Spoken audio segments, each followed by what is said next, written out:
நாங்கள் ஃப்ரெண்ட்ஸ் இப்போ தான் சர்ச்சுக்கு போயிட்டு வந்தோம். அன்றைக்கி குட் ஃப்ரைடேயில் எங்கள் வீட்டில் சமைச்சிருக்கோம். என்ன சாப்பாடுன்னு பார்க்கலாம் வாங்க.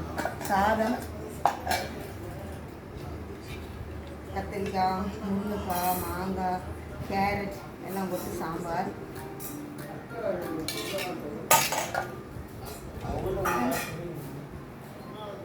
மாங்காய் இனிப்பு பச்சடி,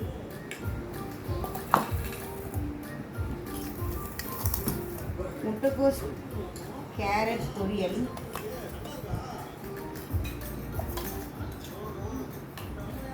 உருளைக்கிழங்கு வறுவல்,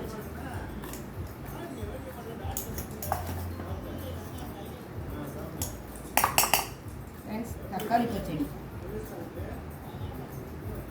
பச்சடி, ஃப்ரெண்ட்ஸ் வெண்டிக்காய் மண்டி,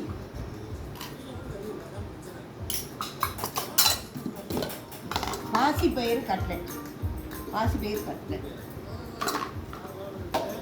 அது ஃப்ரெண்ட்ஸ் நீங்களும் சாப்பிட்லாம். நீங்களும் சர்ச்சுக்கு போயிட்டு வந்துட்டீங்களா? உங்கள் வீட்டில் என்னென்ன சாப்பாடு? லைக் பண்ணுங்கள்.